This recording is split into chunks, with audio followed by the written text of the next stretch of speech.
Childhood friend betrayed my trust by cheating for 2 years, ended relationship swiftly after confronting her with solid proof. I, 30M, don't know what to do about my ex-girlfriend who I'll call Jane, 27F, who ended up cheating on me after dating for 5 years.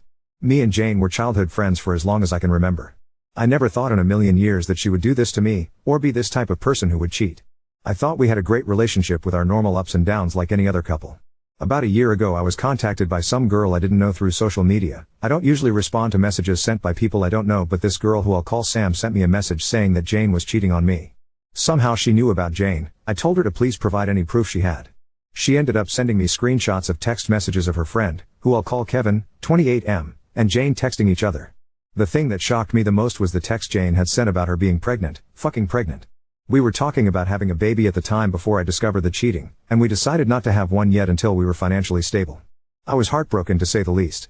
Sam had sent me a video of Kevin drunkenly admitting about sleeping with Jane without protection. Sam told me she had gotten a hold of Kevin's phone while he was out and was left unlocked.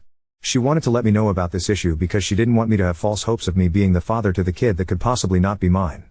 I thanked her and asked how she found me. She said she had found Jane's social media account that was linked back to me in a post. Jane's social media is open, but she doesn't really use it that much, other than making posts about us or shopping accessories.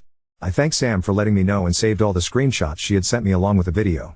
Jane was visiting her mother at the time, so I took the liberty of packing Jane's stuff and other important essentials she owns. Jane came home later that day looking all happy and jittery. I had to put on a fake smile when she delivered the news that she was pregnant and hugged me. I told her we should go out to celebrate, and she agreed, not knowing of what I have in store for her. I ended up driving her back to her mother's place as she was confused as to why we were there. I told her that she could drop the act already and told her that I know about the cheating. She looked like a deer in headlights if I'm describing correctly. Of course, she tried to deny it until I showed all the screenshots to her that I got from Sam. Jane ended up breaking down and confessing that the cheating was in fact true. I asked how long was the cheating going on and Jane was a bit hysterical before telling me that she was seeing Kevin behind my back for the last 2 years. I then asked if they had worn protection when she was cheating on me with Kevin. She said no. I told Jane we were done and to never contact me again. She lost it and started crying even harder after I took out her belongings from the trunk of my car. She refused to get out of the vehicle, and she begged for another chance. Jane even told me that she would have the A word if it means staying with her.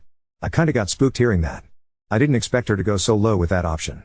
I told her that whatever she decided is not gonna undo the damage she has done to both of us. I ended having to get Jane's mother involved and explain the situation to her and showing her the evidence and conversation I had secretly recorded. Jane's mother apologized for her daughter's actions and after a couple of minutes Jane finally got out of my vehicle and I drove off without looking back or giving her a chance to speak to me again. I ended breaking down myself after I got back home and couldn't eat or sleep right after what happened, and this was a repeated cycle. That lasted for a couple of months. It's been almost a year now, and I've nearly recovered from the incident, but the scars are still there. Just 2 weeks ago Jane messaged me since the breakup and told me she wanted to get back together. I told her no straight up and blocked her. Then a few days ago Jane showed up at my front door. Not gonna lie, she looked like a total mess when I saw her through the doorbell camera, and she was asking me to speak to her. I didn't let her in, so I told her what the hell she wanted. Jane said that Kevin ended up ghosting her soon after she gave birth to the baby and they don't know where Kevin is. I told her that it was her problem to deal with and reminded her that Kevin was the guy she left me for. She begged me to help her because she had not gotten any sleep, and she's basically on her own. Her parents ended up kicking her out of their house after she gave birth. Jane said that cheating on me was her biggest mistake and that she doesn't like being a single mom and taking care of a kid on her own. She asked me if I'm willing to take care of her kid as if it was my own. I got pissed and told her F off and that as far as her and I are concerned there is no her and I anymore. I said that her kid she made while cheating on me was not problem. I told her every ounce of love and respect I had for her died the moment I found about the cheating. In case most of you aren't aware, I was the unfortunate victim of being stood up at my own birthday party when I was 8. Nobody showed up. Out of all of my friends I had, Jane was the only one who showed up. Jane left soon after while crying. Her friends are now blasting me on social media for not stepping up and telling me that I'm not a real man after all that Jane has done for me, and that I owed it to her.